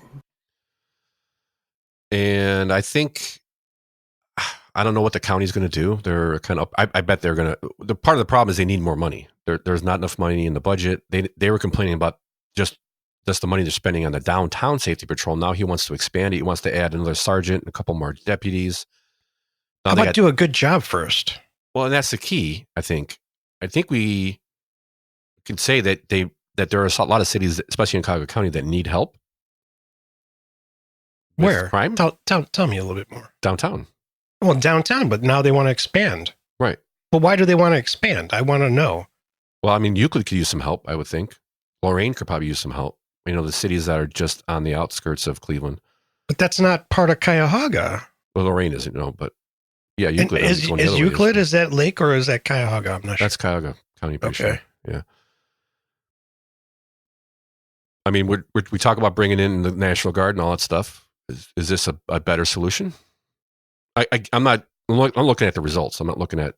We can discuss the problem with the deputies they're hiring is, I think, the big issue. Okay, if you haven't even proven to me that you can hire the right deputies, so there's a problem. A new sheriff might be in order, but is it? You think it's? Well, you got to vote on one. That's the biggest problem. There's the key right there. That's definitely the only sheriff in Ohio that's not voted in, appointed. Yeah, that's a problem. But on the overall, would the sheriff's department be a help? I think, especially in Cleveland. Oh, in a perfect world, yes. But again, if it's not being managed on a smaller scale, then why would you expand it? True. Yeah, it's not like it's been. I mean, they're going to tout all these figures, but the figures don't mean anything to me, though. No, I get it. Yeah, 114 guns seized. Does that mean you just pulled somebody over and took their gun because they had a gun? Yeah. Or did you arrest or did you stop a felon that had a gun? Was it illegal gun? Was it illegal gun or just a gun? It means it was seized. Yeah. That doesn't tell me it was legal or illegal or anything. Was somebody driving drunk and they had a gun? Then you because I really don't care about that. Right. That's just fluffing the numbers, which I completely agree. If you got 114 guns, that should say you arrested 114 felons with those guns, or it doesn't tell me anything. 114 illegal guns would be something. If that's that would be a better. At least that would tell me they were illegal. I would think they would put that word in there if that was the case. If that was the exactly, way they were, maybe it actually is. We could find out that yes, they were all by people who weren't supposed to have them. Concealing, carrying without a license, that kind of stuff. And I'm sure there's some of those in there, but we don't know. That seems like it's like saying crime is down 8%. From what? Same. It's a similar kind of stat. You seize guns, but that doesn't. And those stats are from, you see quite an active year since the beginning of the year, and they've had 1,000 traffic tickets. 114 guns. We don't know if they're legal or illegal. 106 warrant arrests. I don't know. Was that just because somebody didn't go to court, or is it because that's probably part of those 1,000 tickets. You pull somebody over for speeding or traffic stop, whatever, and then you find out they got a warrant. Yeah, but what I'm getting at is, where did they make money? Yeah. Yeah. And they're I thought last we checked, they were like $1.5 million a year or something like that. They were spending, and for a county that's $2 billion in debt. Mm-hmm. They want to expand it. So right now they got 10 deputies and 1 sergeant. They want to expand it to 12 deputies and 2 sergeants with 2 units over 7 days. Right now I don't think they're 7 days a week. First, give me a good product, then I'll tell you you can expand. Yes, I think when you're just doing Cleveland and in a year and a half you killed 2 people and you've got 1 deputy who seems to just jump out of his car with guns ablazing. Oh yeah, when they hit one of the people and got in a traffic accident, Vajussi had a AR-15 out the window trying to put 5.56 down while they were driving. High speed pursuit. Yes, that guy should have been fired instantly. And he was from multiple. Well, he was from at least one. I think the Menor Police Force was on it for like a year, and they kicked him off. They said he just didn't have the conflict skills, or that he didn't have the right temperament, or something to that effect. And then he went to Cleveland department for about 8 months or something like that, and then got put on the sheriff's deputy. Yeah, but right after that, he should have been fired from the sheriff department. Yeah. I mean, he was put on leave, right? Or was he even? Actually shot 1 kid too? Yeah. Yeah. No. This the guy's shit. Actually. He shouldn't be on the force, and this whole force is a joke. I don't know how many different ways I can say it. Prove me wrong first before you expand. I don't know. It's pretty simple. Yeah, I that's what I'm trying to kind of get at is the program might be, obviously that might be a good thing, as far as just the idea of having the sheriff's department help out with high crime areas, but how you implement it is pretty important. And when I don't think this guy is doing a good job. So I think maybe with better leadership, it might be a better program. So I don't know. Enough of that. Next we have, this one's interesting to me.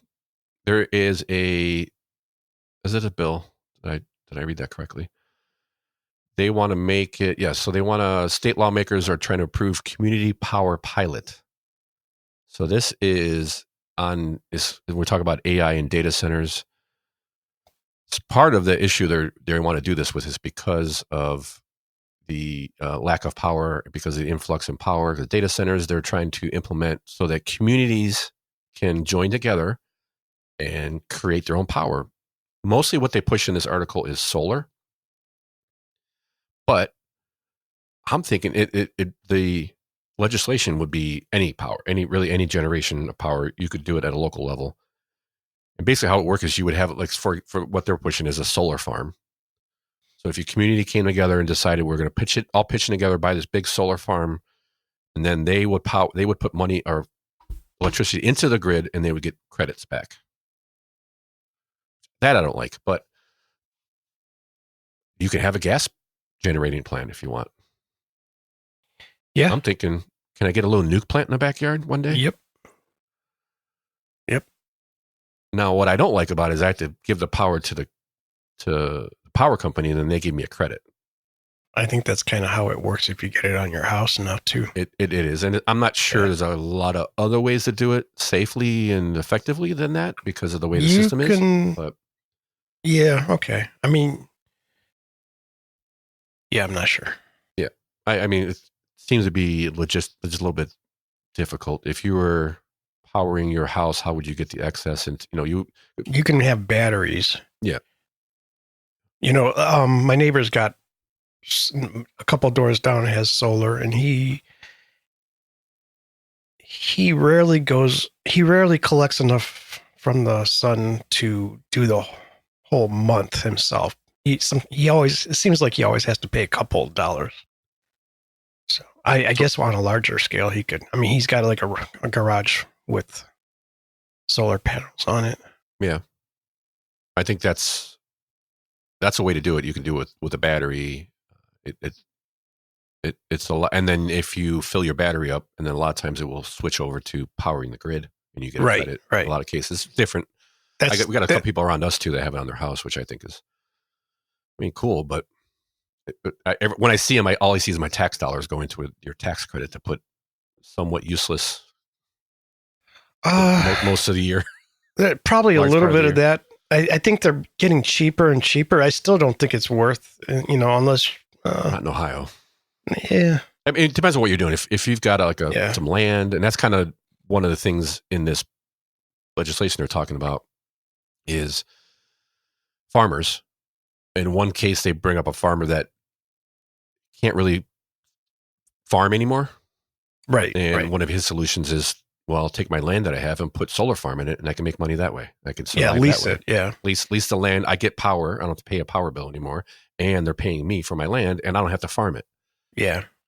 Not necessarily the way I want to go with all the farms in Ohio, but but at least the land stays in his family.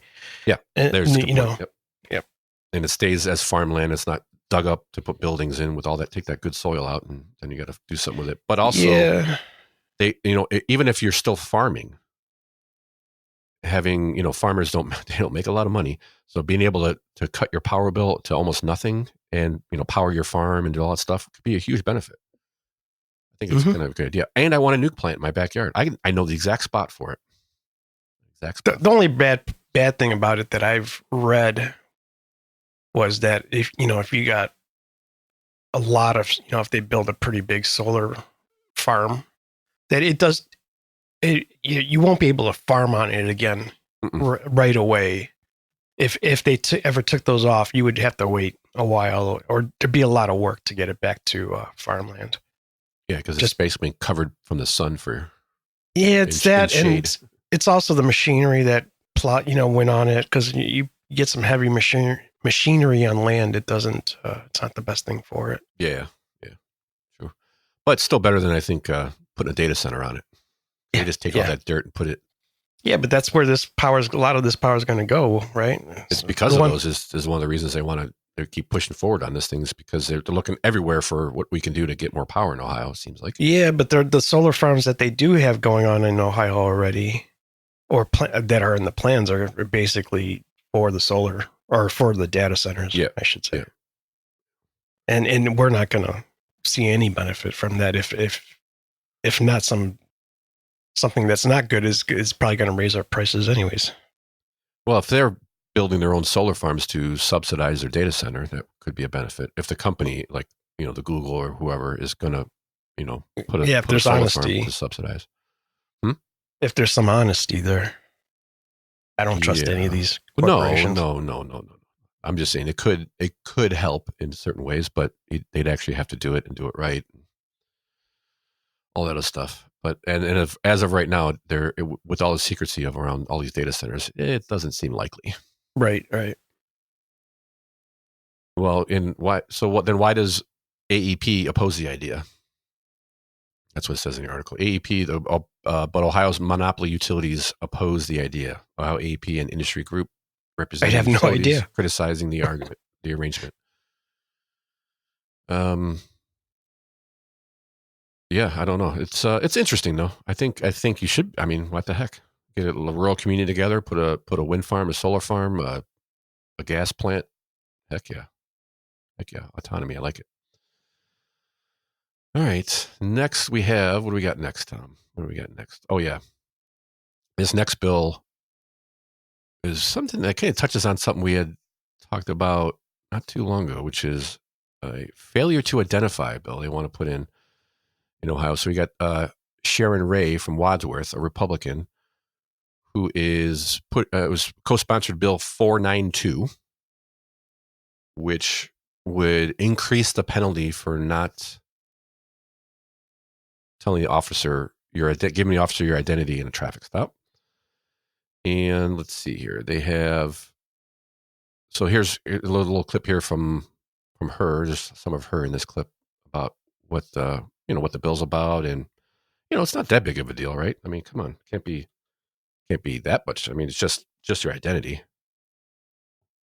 This is something that is becoming more and more prevalent. According to State Rep Sharon Ray of Wadsworth, there is a growing trend in Northeast Ohio of drivers who refuse to comply with police orders and instead identify themselves as sovereign citizens. These are folks that do not believe they need to identify themselves at traffic stops. Ray is co-sponsoring House Bill 492, which she says would close a loophole in the current law. That puts the officer at a disadvantage when they're trying to, not only for their safety, but the safety of the driver, identify that this isn't a serious situation. Instead, House Bill 492 would elevate the penalty for a motorist who refuses to provide identification, including name, address, and date of birth, when stopped for a suspected traffic violation. Ray said typically what would happen in the past is the driver would be charged with obstruction, which is a minor offense. This would simply change the charge from failure to identify yourself from an unclassified misdemeanor, which is just a fine, to an M4 misdemeanor, which is a maximum sentence of 30 days in jail. Right now, Ohio law does not make Oh. it an arrestable offense to refuse to identify yourself during a traffic stop, something the bill would change. Ray added the legislation has full support from Ohio's Fraternal Order of Police, No kidding. as well as other law enforcement groups. Because we don't want a driver to feel a danger because they're unconfused about the law. This will clarify it in everyone's mind. And also for the officer's safety, because they need to know who they're stopping to. Okay, it's the last part didn't make any sense at all. So they want to make it a bigger penalty right now. So when you get pulled over, if you don't give them your license and identification, it's just a fine. And they want to make it a jailable offense, an arrestable offense, I should say. I think there's too many people watching YouTube videos. Because our law is that you have to show your ID if you're driving. Yeah, but there's really no teeth behind it other than you'll get a fine, and that's it. Yeah, but you'll get arrested. You don't get arrested. Maybe not for that. No, but you're not going to have a good traffic stop when you started out that way. Exactly. I guarantee you that. They're going to find something to get you on. Usually, I mean, I guess not every time, but it definitely doesn't start the conversation out on a good foot, on a good note. That's for sure. No, it's ridiculous. Yeah, I mean, they're going to want to know who they're dealing with. They also want to check if you got any, if you're able to drive. I mean, that's kind of the point is they pull you over, and driving is not a right; it is a privilege. So you do have to show that you're able to drive, and by giving them your driver's license. I get the pushback. I think where you stop at maybe isn't your name. It's usually, hey, where are you going? You don't got to tell them that. And yeah, no, that's a bullshit thing that the cop does to try to get you to start. Yeah, they're trying to get you to talk to. Yeah. They're trying to find out what else they can get you on, basically. And that's when you can plead the fifth. But after that, or before then, the license part, you kind of have to do it. I get it. I got pulled over. This is over a decade ago. I think it's the last time I've been pulled over. But I just handed him my license, He just said, he didn't even say anything. I just handed it to him. And I didn't say one word to him until he wanted to hear me talk. And he's like, well, what's your social security number? I'm like, do you need to know that? And I rattled it off. Yeah. Because he was probably trying to see if I'm slurring or whatever. But he's like, oh, it's kind of funny. You didn't even talk. I'm like, I got nothing to say to you. Right. Here's my license. Write me a ticket. You told me what I did. I didn't agree with them, but whatever. Right. You're not gonna win that. Yeah. Not the time to argue that. I have always wondered, I don't know how I don't think you need to know where the heck I'm going, but I get get the attitude that a lot of cops probably get, which is part of this, So yeah. No, it's I always get been a curious how am I going to handle that next time? It's been a little while, and I just go with I don't say a thing until. I mean, if they ask me where I'm going, I'm just going to be like, going to the store. It doesn't matter. I'm not going to start talking. I'm exercising my Fifth Amendment right. Yeah. But unfortunately, that probably will cause them. It'll probably extend the traffic stop a little longer. Unfortunately, but yeah, probably. I don't know. It depends. It depends because, like, I got pulled over in Parma. Those guys are they're not doing anything except trying to write as many tickets as they can in a day. So they're not there for safety or anything. They're just there to collect money. Yes, it is a revenue source for sure. I think one of the times I did pull over was in Parma, and I had forgotten to put my sticker on my license plate. Like 3 months ago. Yeah, that could be a problem. But he was looking at your plate. Yeah. Yeah, he pulled me over, and he was an older guy, very overweight, which, I mean, sorry, but that's just, why is that so typical of cops, especially older cops? There's Royal Donuts in Parma. It's pretty good donuts. Those donuts are so good. You're right. I do stop there when I can to bring it for work. But he let me go because he knew it was valid. I was like, oh crap, I forgot. He goes, oh, just go put it on when you get home. I was like, okay. Yeah. Well, that's a little bit better. He might have been looking for other things that were wrong. Yeah. He ran the license plate, so he knew it was valid. He just figured out, look, you're an idiot. Go fix that. So I get it. I don't know. I don't know if it needs a change or not, but I guess the cops think so. So no doubt. No doubt. Couple of cops think so. I bet you not all the cops think so. Yeah. And the last story on our list of stories is Cleveland. Do we need a rat czar? That's the question for the article. No. Cleveland's among the rattiest cities in the United States in a new study. It's not in the top 10 though. Oh, well, in that case, what the heck? Come on, if you're gonna do it right. Let's go. So they did roughly 8.2 billion people on Earth. They think there's a 1-to-1 ratio. Some people think 2-to-1 ratio, which puts that 16.4 billion rats in the world, and most of them are in Ohio. No, just kidding. They well, let's just hear the clip because the clip is good. So it's crazy what happens when they're talking to people, and we'll see because you get a little scared, I guess. They big. They definitely big. Rats running wild in downtown Cleveland. They like real big, and like when we see them, we racing past people on sidewalks, streets, in and out of the landscaping. Just a minute ago, a rat running across here. Almost everywhere around public square. While they're talking to somebody. They just walk around like bugs. Yep, one just rolled past. Over there. Right behind us during this interview. Get away from them. I ain't stand by them. No. They do carry diseases on their body and in their body. Robert Peterson with the Cleveland Department of Public Health says one reason for the sudden influx is this major construction project nearby. Any kind of banging, pounding, you're going to have them scurrying and scattering from their underground dwellings. Coupled with cold temperatures. There's always going to be an increase when the weather changes like this. They're looking to get inside to get some heat, food, and shelter. Making this the perfect place for a new home. The construction is going to bring them out of where they are, but then the increased population, that's just more garbage, more people absentmindedly throwing down wrappers and bags. Even dogs contributing to the issue. When dogs process food, they're only digesting 50% of what they eat. So when it passes through them, what comes out is still food to the rodents. So they're asking people to please clean up after their pets and themselves. Making sure that your trash goes in the containers. While the health department is working hard to get the situation under control. We're going to have problems. We're a city that's situated right on the water, so that's kind of hard to keep that population down. But between the residential baiting, the surveys, and the sewer baiting, we can do what we can. Hopefully, because they need to be out of here. I can't be by no rats. That's my boy right there. Like, there goes one right there. Oh my God. I think it's funny that he's like, yeah, well, we could do what we can.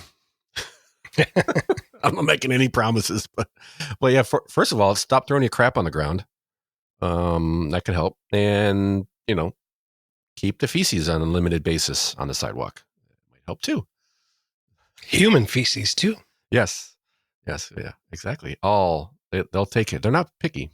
The funniest part of the story was like, Ohio has 2 cities in the top 25, but thankfully not in the top 10. Yeah. Cleveland's number 11. I'm just like, nice. let's be proud of that. So close. Columbus number 21. So I'm surprised Cincinnati's not in there. Huh. Yeah. Nah, they're mostly in the city hall, but yeah.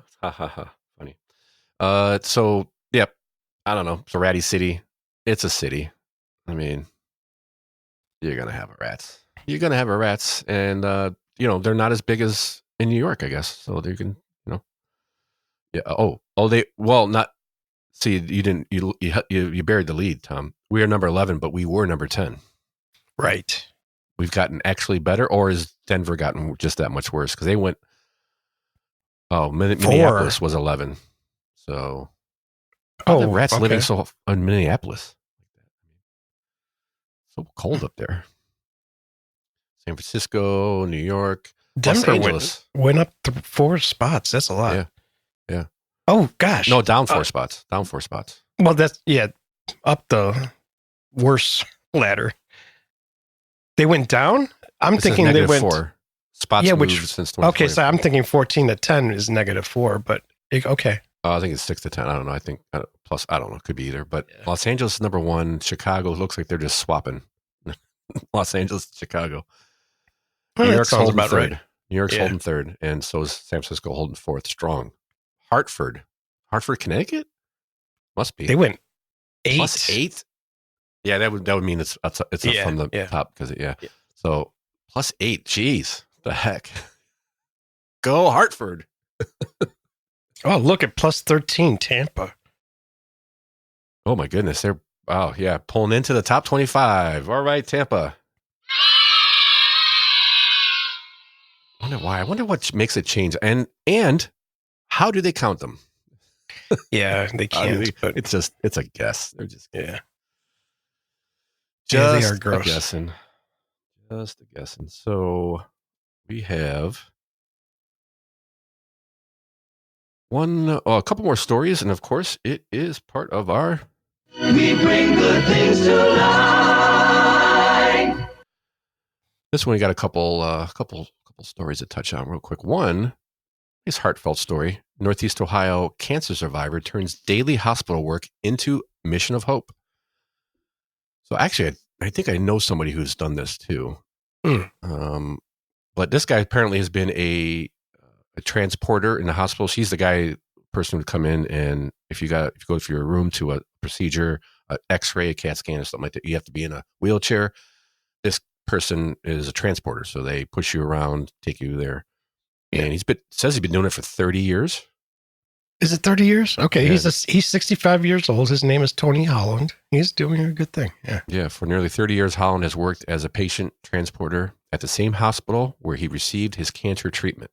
So about 6 years ago, he came down with a stage, some non-small cell lung cancer in 2018, and they removed the tumor.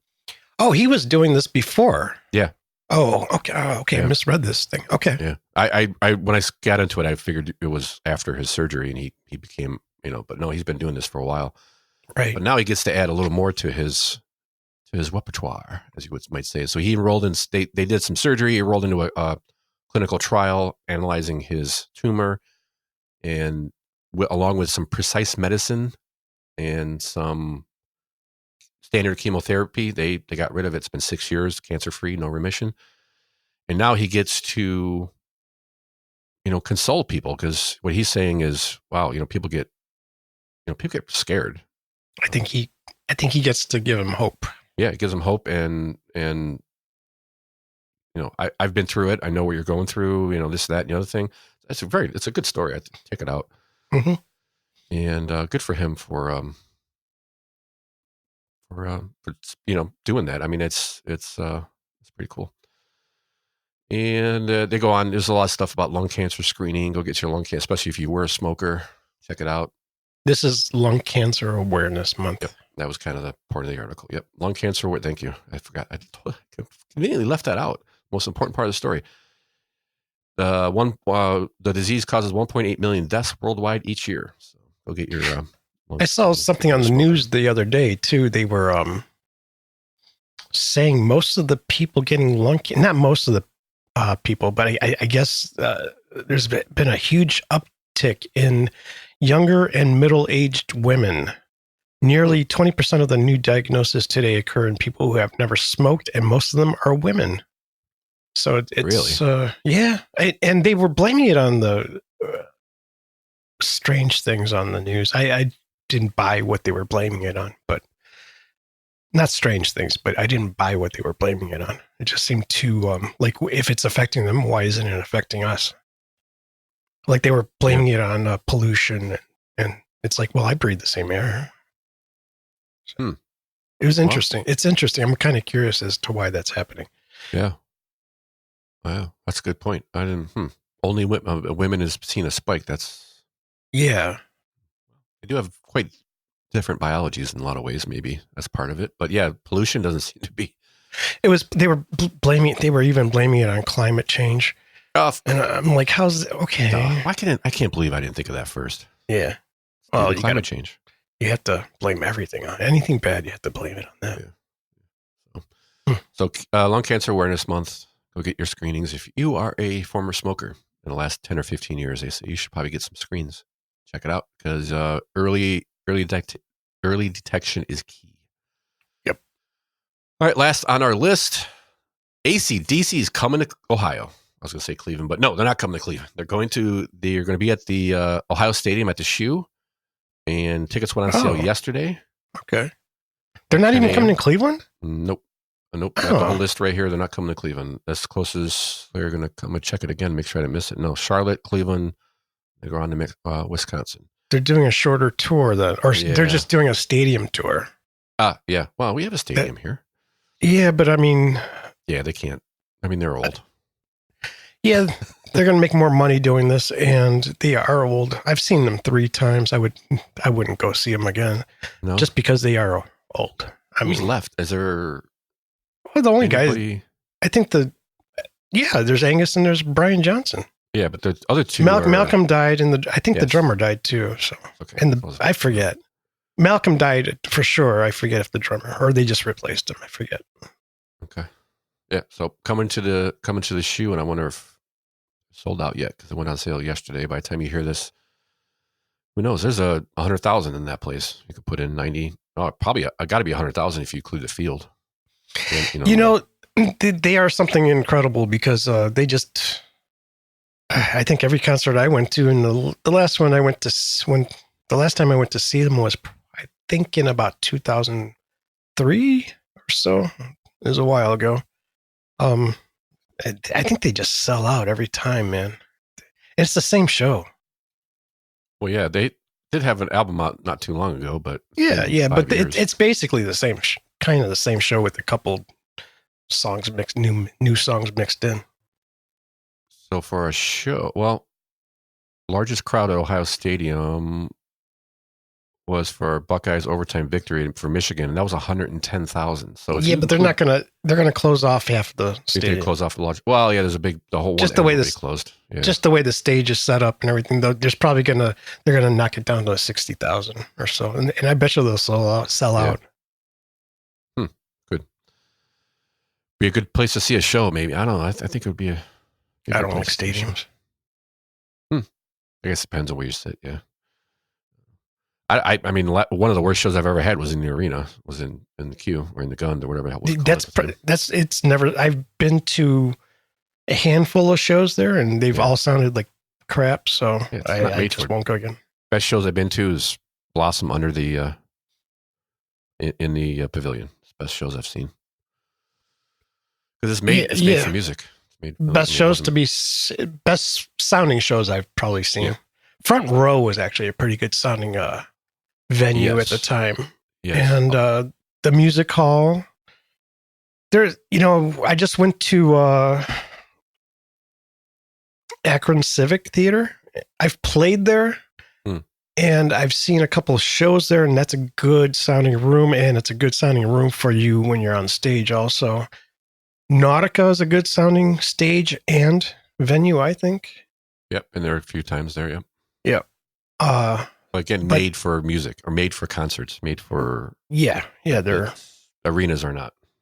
So no, I mean, Richfield Coliseum, I liked it, but I was young, and I didn't... It was just a party.